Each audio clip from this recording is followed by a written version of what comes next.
there will be people that believe in you. There will be people that don't give a hoot or don't even believe in you, right? On the list of those that don't believe in you, make sure you are not one of those. It's not what happens to you that matters. It's the way you perceive or see that situation that makes all the difference. Culture plays a very major role. The challenges we face as Africans is because when we do things like this, there's no one to provide proper context, as to what it takes to appreciate marketing from an African point of view. So there are certain things in life that are not subject to trends, and that's why they are called values. You have to have the mindset of a champion, and that's simply irrespective of what life throws at you, irrespective of what comes your way, you need to have a positive outlook to it. What's the positive that I can take out of this?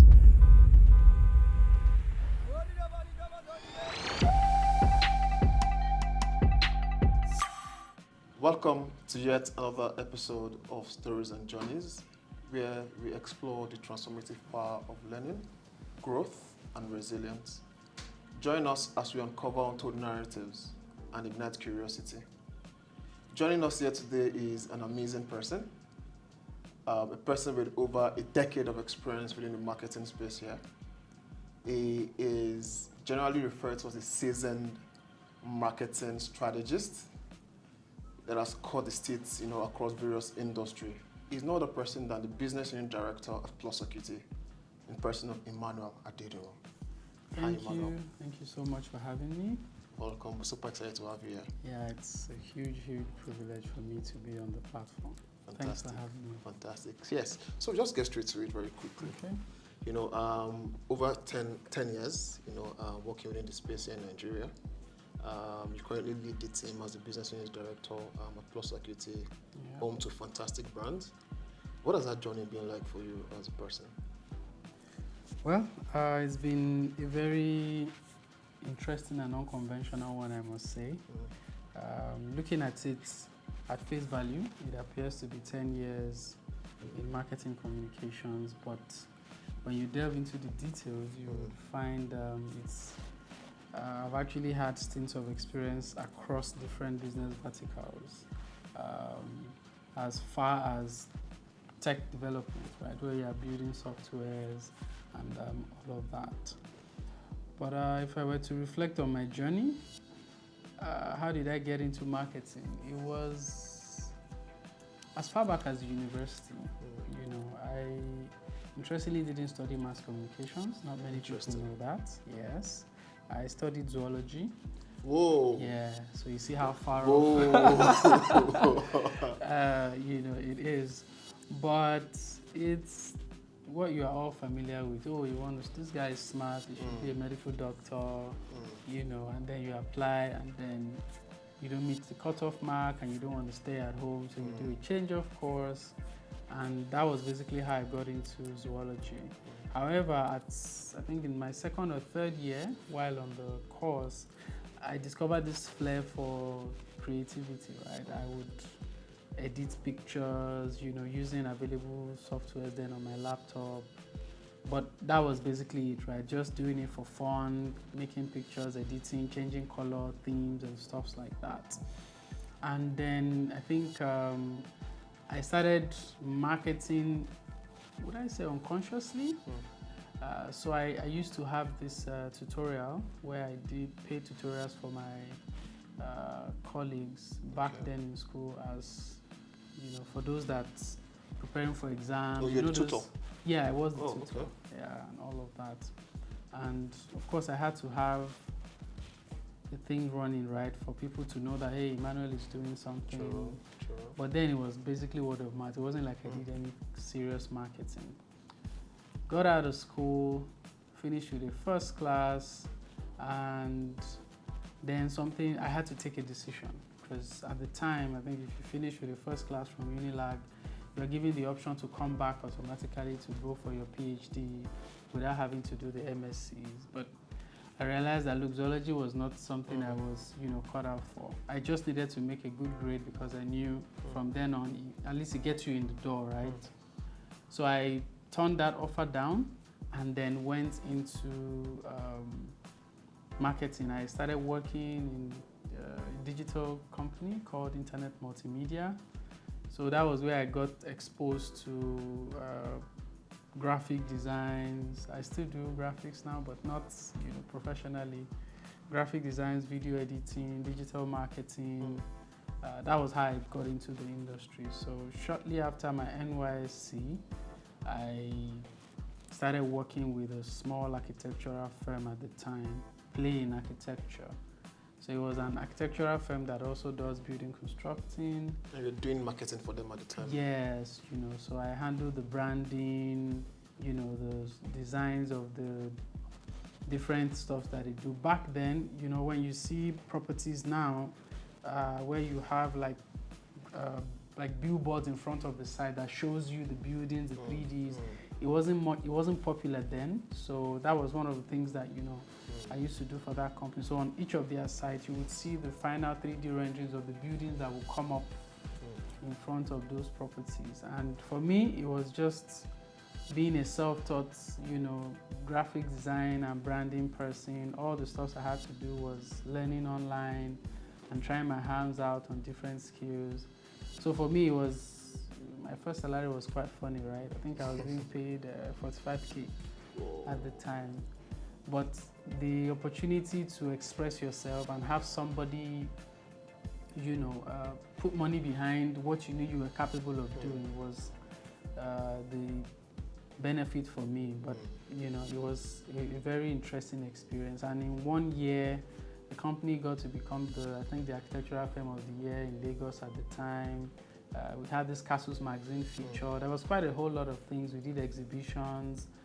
The website was built. We did brochures. So those are things that, that was how I basically would say caught my teeth in marketing. At least I knew that this creativity in my head can actually be put to good use and all of that.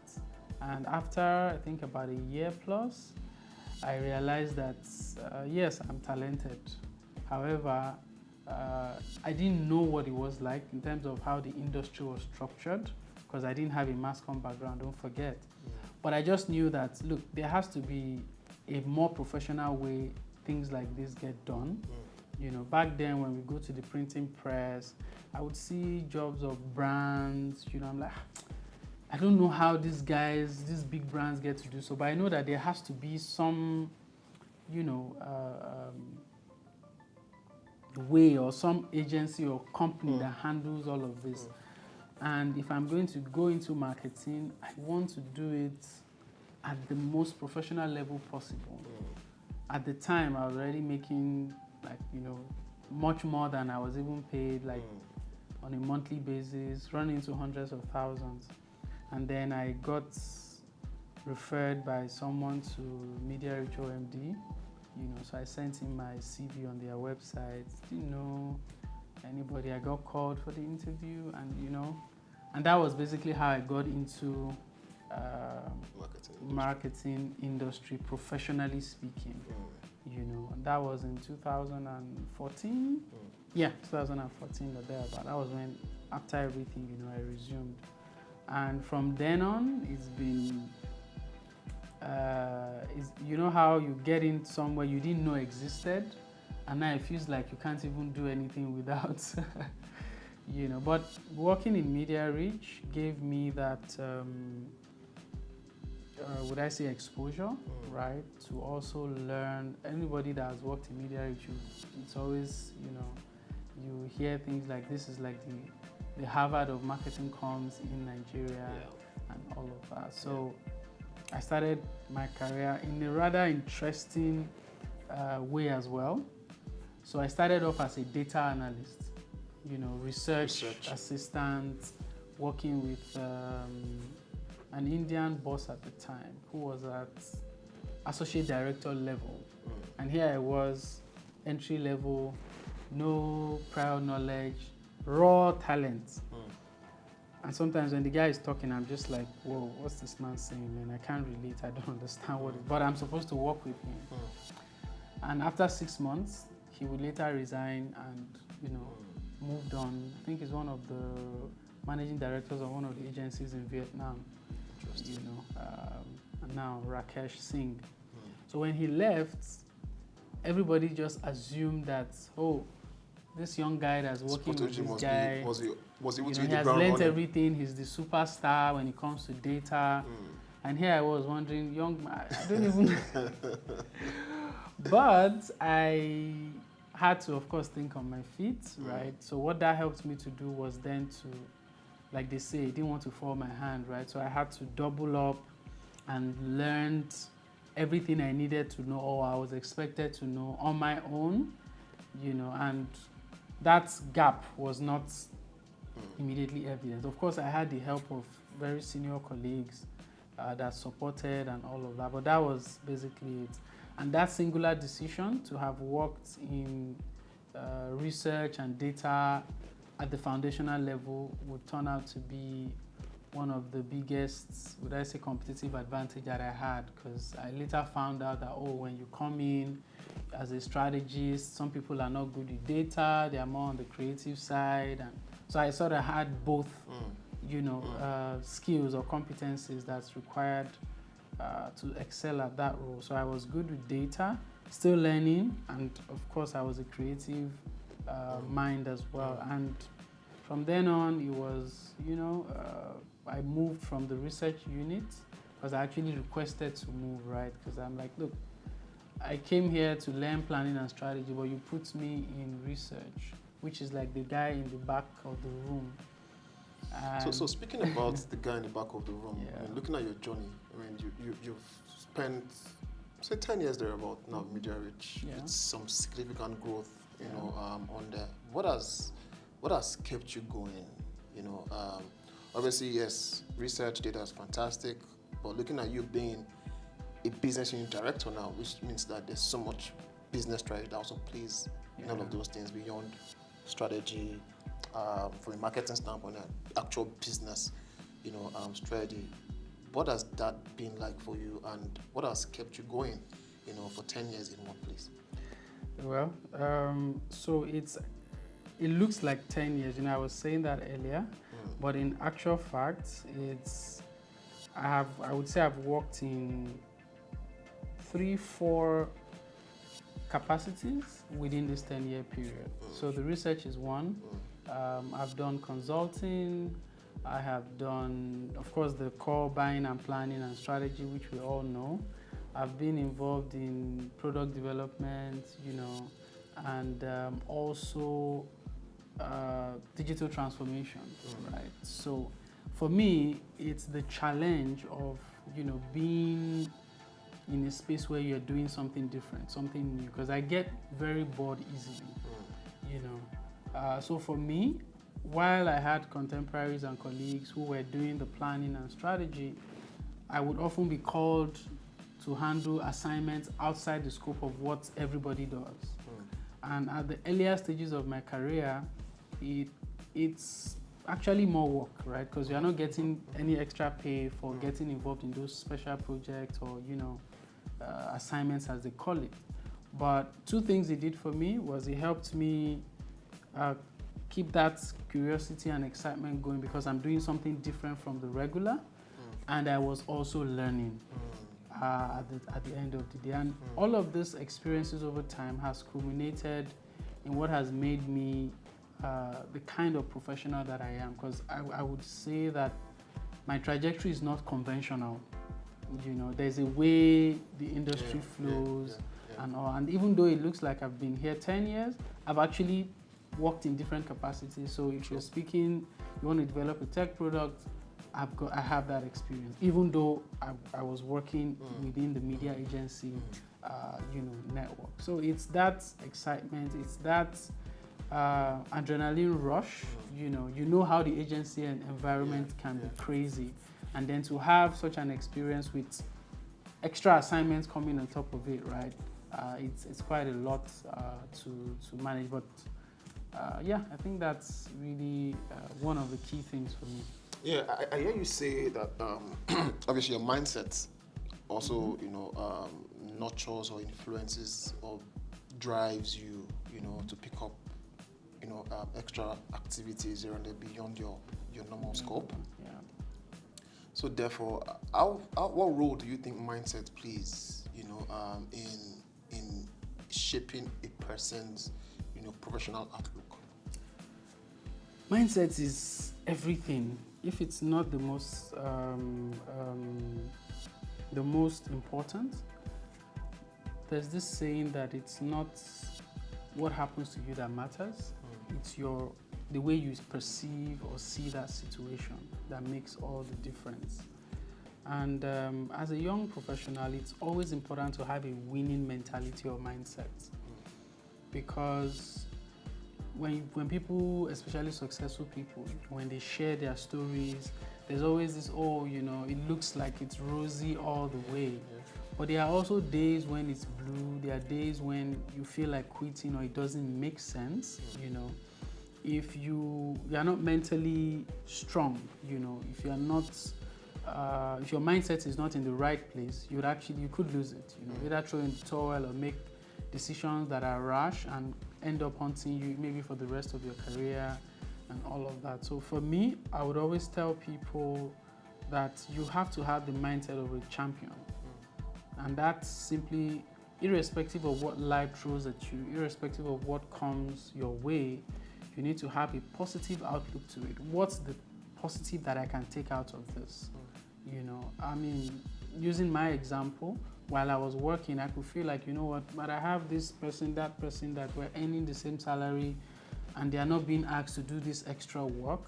But because I could see differently that, hey, this is an opportunity to learn something else, this is an opportunity to do something different, I went all out, gave it my best, and at the end of the day, when those projects become successful, the joy that comes with it, to say, hey, maybe I wouldn't have even found there are certain projects I work on today that on a good day I probably wouldn't have, imagined that I would be called or considered for those opportunities. But because of the trajectory and how I've been able to show my capacity over time, it's then created room for other things that become even more beneficial, beyond what the others or what would normally happen. So having a positive mindset is very important. You would have people, career-wise, there are times that, there's this difficult boss, there's this challenging person or whatever, but it's how you see yourself, right? I tell people that there will be people that believe in you. There will be people that don't give a hoot or don't even believe in you, right? On the list of those that don't believe in you, make sure you are not one of those, because you'll be self-sabotaging in that process, right? Where you feel like you're waiting for external validation. So it's always important to see yourself as a champion, right? Have a positive mindset. Irrespective of what the situation is, you just tell yourself, I'm going to come out of this. It came to pass, like I always like to say. And at the end of the day, you either come out with a lesson, right, or a blessing, as they say. Beautiful, so, yeah. Beautiful. Thanks a lot for sharing that, because looking at your journey, as a professional within the space, it's quite interesting. Yeah. I think a couple of months you were working on a committee, working with a committee for GDP as it relates to the industry, with Arcon. Yeah. And you were also a member of the Media Festival Awards panel. Yeah. What do you think, in retrospect now, what do you think were those things, that sort of helped you get to that level? Ethics-wise, what were the things you were prioritizing? How did you position yourself as well for such? Okay. So I'm a very intentional person, especially when it comes to my career progression. I think one of the things decisions I made coming into the industry was to make sure that I focused on being. So my mentor would say, Emmanuel, focus on being and not on having. Because with what you are, you definitely would, have. So the first, maybe half of my career, I was in the trenches, getting my hands dirty, doing the work, putting in the time, you understand, to learn the rudiments and crux of what it is that, we do. Even beyond the scope of in the media, it's a subset of the marketing space. True. So I try to, go even beyond to have a well-rounded view. And opportunities like, working in different capacities were also things that I did, right?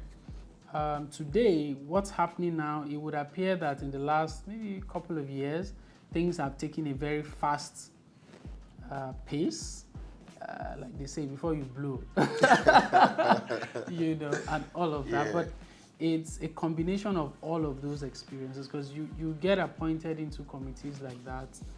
It's not a paid assignment, right? It's a confluence of industry veterans where you're required to bring in value.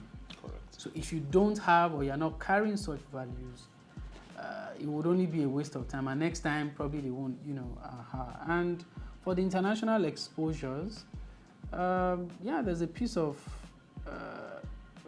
how do I put it now? Preparation. Okay. I would say what led to the Festival of Media Global Jury invitation or appointment was because it started in 2020, where one of my campaigns won a global award. Yeah. Right? Yeah. And that was the first time any media agency from Nigeria would win an award on such a platform. That's huge. It was a big deal, right? And then we did it again this next year. I think we did it like 3 years in a row. And I was in London in last year actually, right? About mid last year, where I went to the office to pick up the trophy, because I told them that, instead of shipping it, I'm coming to London, I'll pick it up.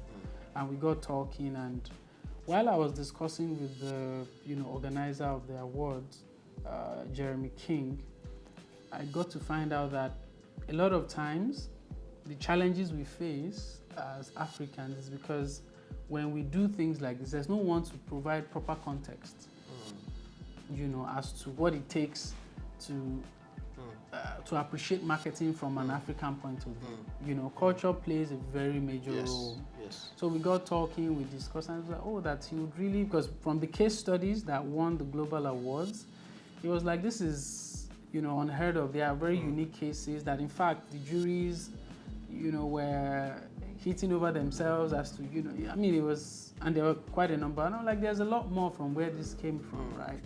And he said, okay, let's see how this goes. I think you need to have more Africans as part of your panel. And with that, they would better, there are certain jokes that you probably would not laugh at, right? There are certain things that would happen that it's outside the context of what you're familiar with. So you can't be expected to appreciate certain things if you don't have the proper context. And that was really where it is. And he said, okay, not a problem. So eventually when they were going to set up the panel, I was invited, and it was a proud moment. To have gone from being nominated to winning, and then being part of the jury on, it's a global award, right? It was really a humbling experience for me. And I would say that the culmination of all my experiences put together, applying some of the principles I talked about, must have led to, that. And we're looking forward to much. Absolutely. More.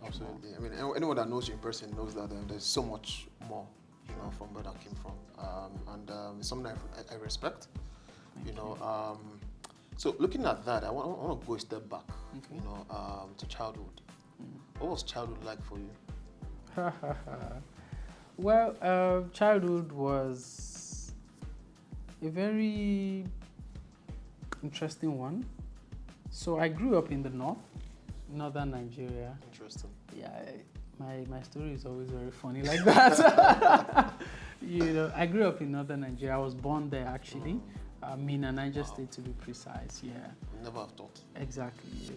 When you come to Lagos and everybody assumes that you're a Lagos boy. Nah, I'm Yoruba, okay, but I was born there because my parents actually settled there.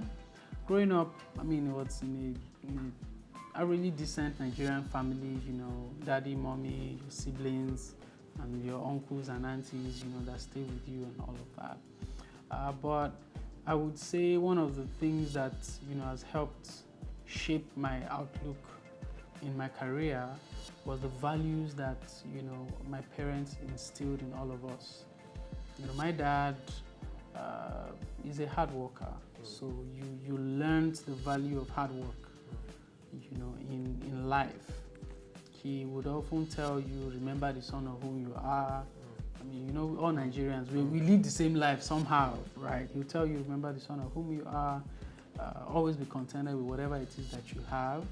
So those values sort of, you know, blended into my subconscious, and they've been a part of me all the way, right? You want to, when you see me trying to add value anywhere I find myself, you know, I got that from my parents. So anywhere you find them, whether it's in church, you know, or in the community, they are always trying to do something to make, you know, just, you'll find him organizing and arranging and, you know, making things happen.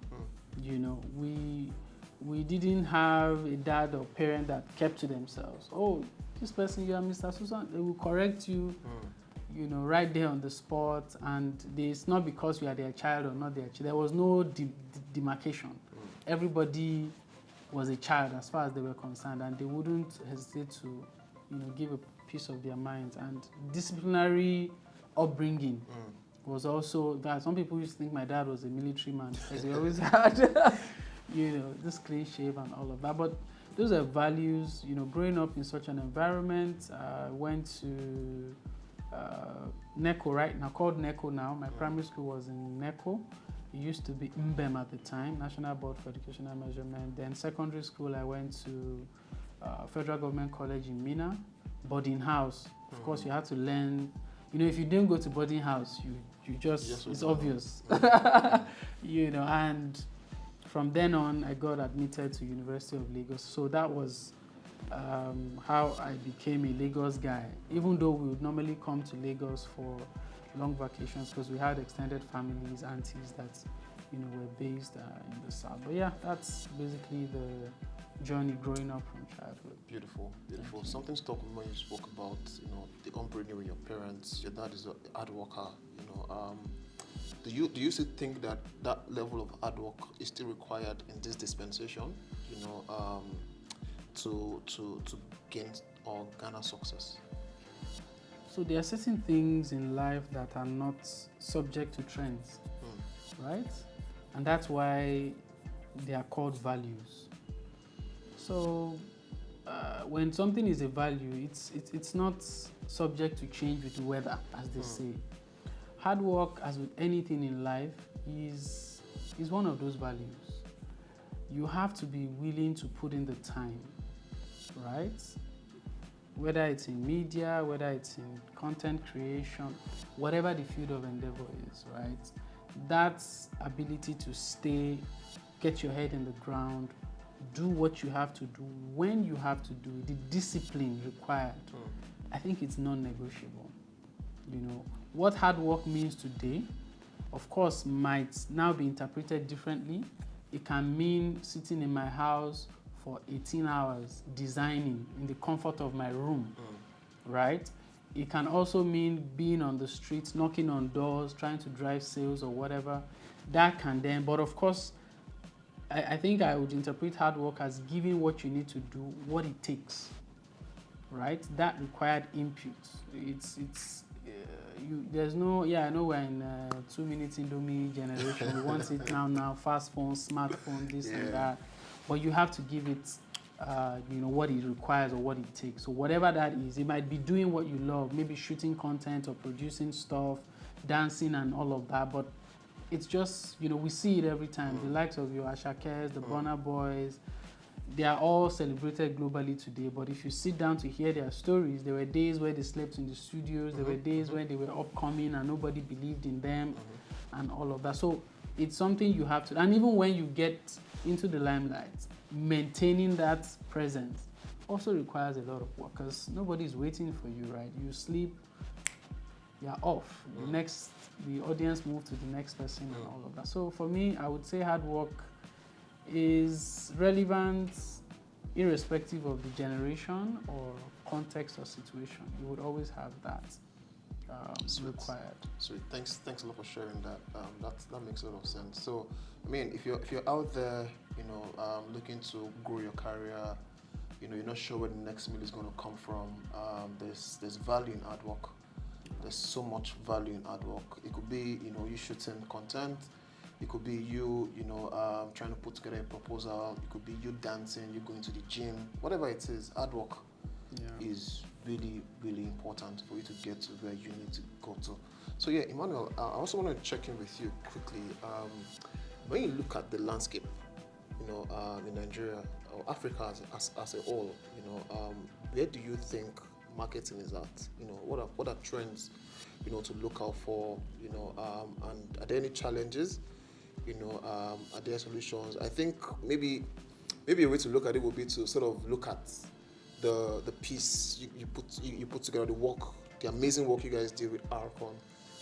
Are there challenges, within the landscape, and what solutions do you think could be quick wins for the industry?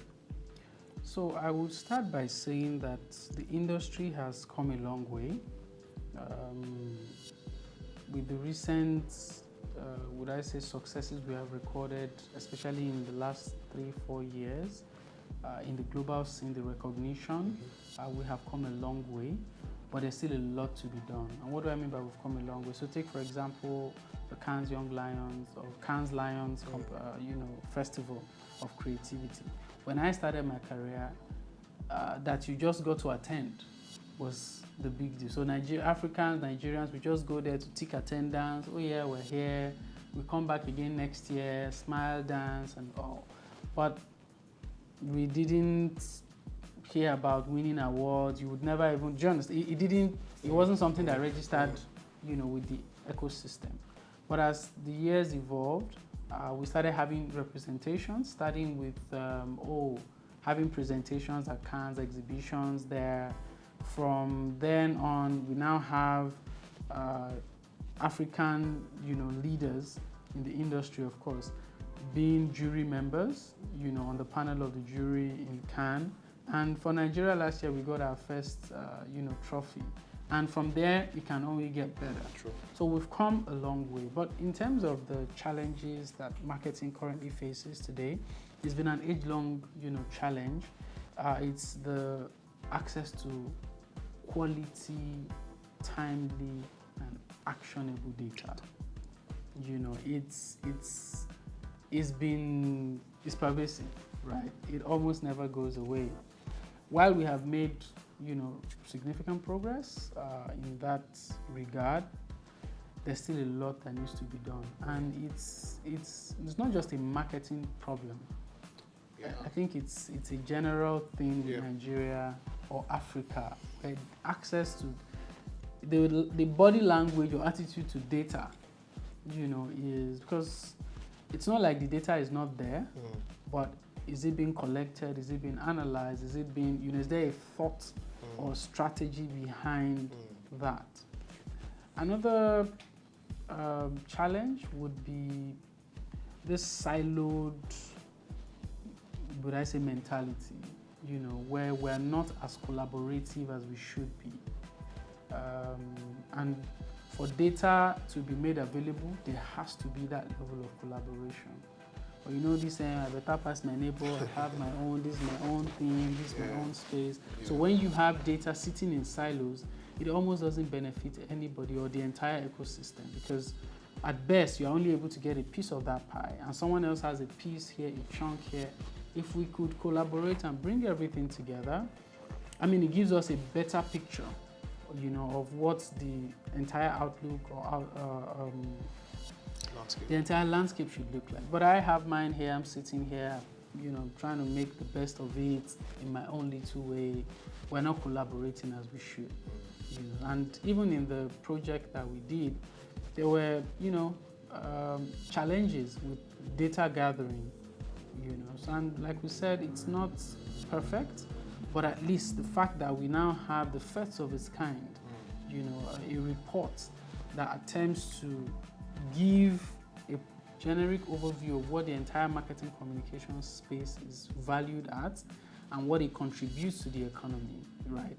is a step in the right direction. Absolutely. I had people write me on LinkedIn to say, oh, this is this, you didn't capture this, you didn't do that. I'm like, yeah, we understand, but somebody has to start. So if you feel like it's not well-rounded, join us. We are all supposed to be a part of the solution. Enough of complaining about the problem. It's been there in the last 10 years. What has been done about it? Someone has taken the step to do something about it. The least you can do is get on board, right? We need your expertise. We need your professionalism. We need your input to make this, much better. So the data challenge is being addressed or tackled, and I dare say it should be tackled locally. Not, some foreign, outsider coming in to tell us, because nobody has that foresight, or would I say boldness or interest to want to take on this responsibility to do it for the entire ecosystem. So it has to be locally done, because there's always the space of local relevance, and insight. And once we have that information, trust me, there's a gold mine, waiting to be explored and tapped, because the focus of the world right now is on Africa. Absolutely. So if you're able to get, this actionable information and data available, there's no telling how far, we can go. So like I said, it's a challenge that has been on for a while. I'm glad to be a part of the solution. And my call to any other person out there, is get on board. Let's see what we can do, to solve the problem, so that we can also be able to compete and get the kind of respect and recognition that we deserve. Because a lot happens that doesn't get reported or even recognized or appreciated, because there's no data to substantiate, and you can't just go and start saying, I swear to God, and all of that. Yeah. So, yeah. Before we go, just two more questions before we go. You've been working on the Indomie brand for a long time, and many other brands. Yeah, sure. Without mentioning names, what has that process been like for you developing banger campaigns?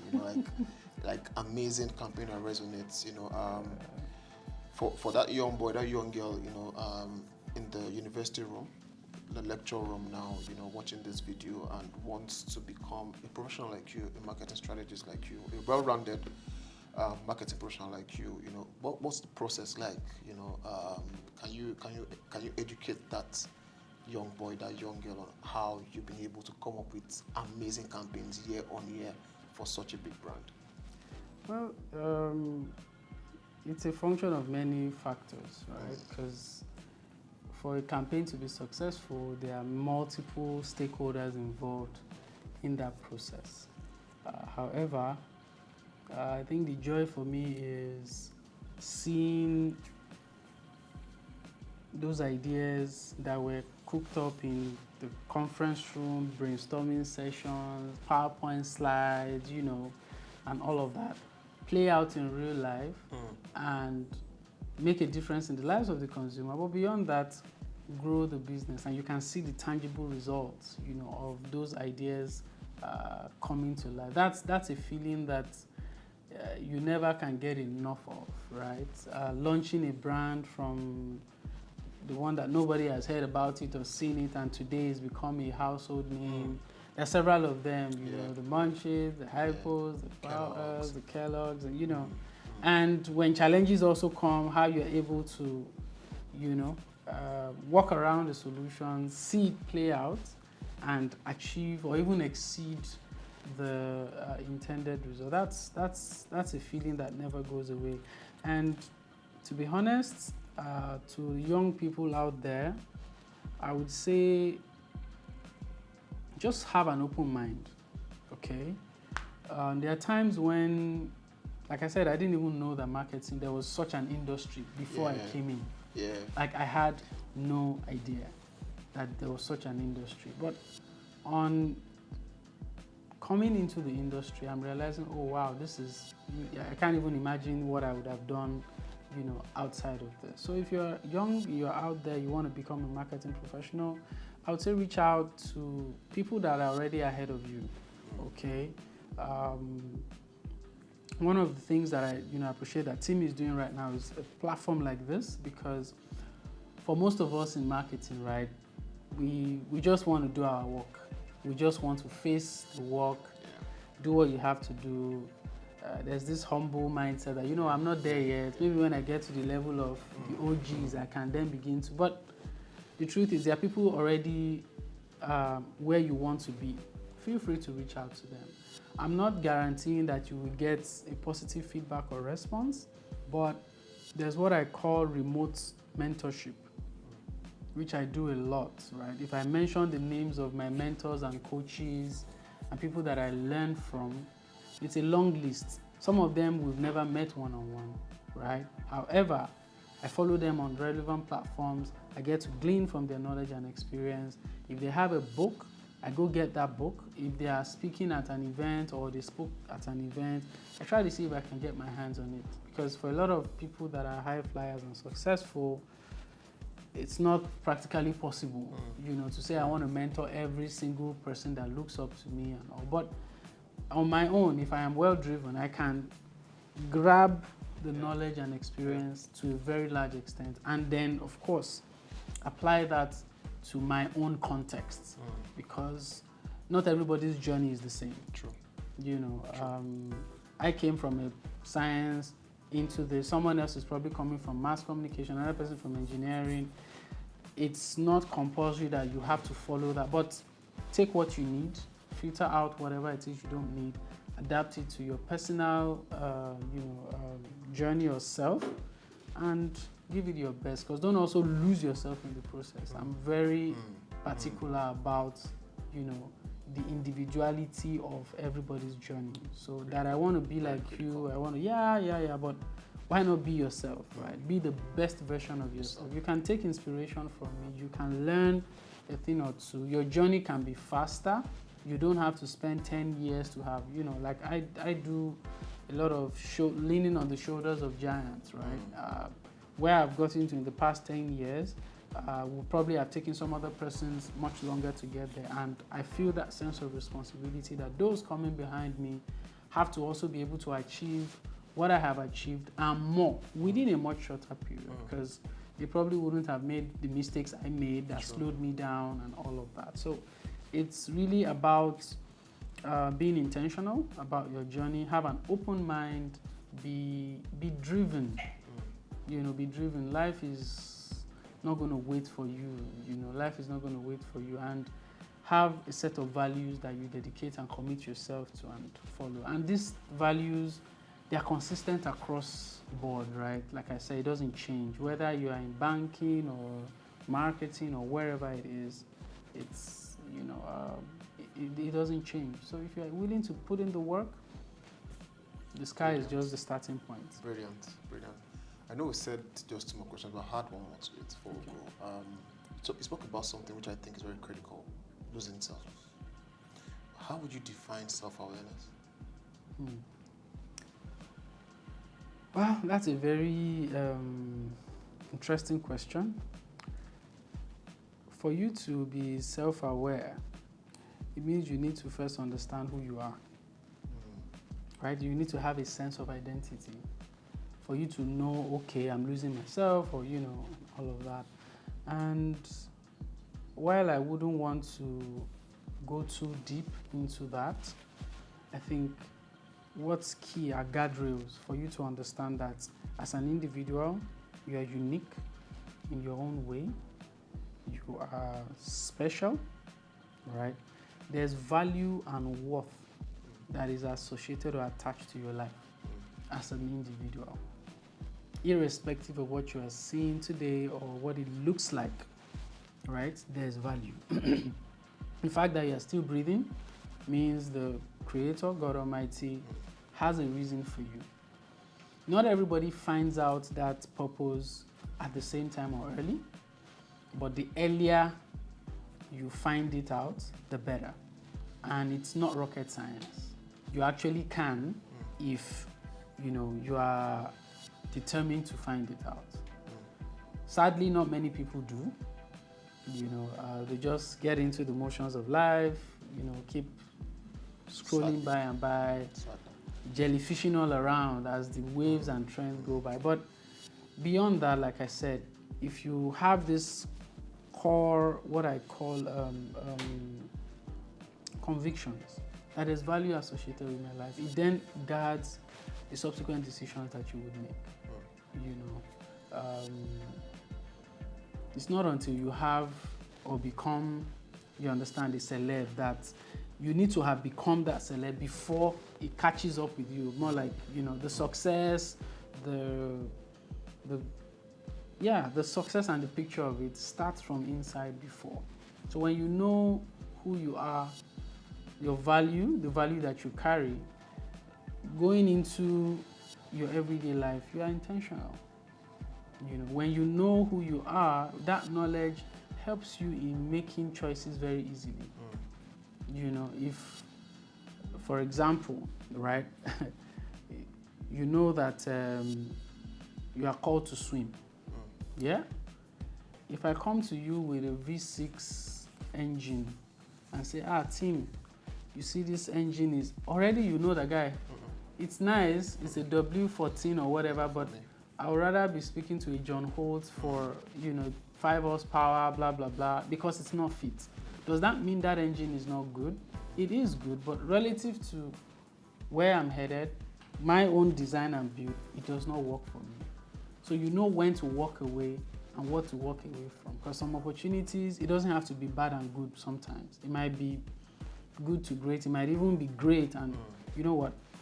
This doesn't work for me. So when you have a sense of self, a clear sense of who you are, what your purpose is in life, you know, what you're all about, it makes decision making very easy. Oh, this kind of company, I'm sorry, I can't keep. This kind of person, I'm sorry, I can't.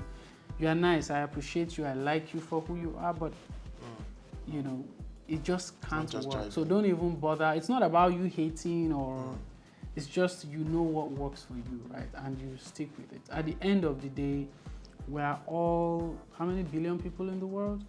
And no two DNAs are alike. No two fingerprints, like they say, are alike. So it's the same way your fingerprints is different.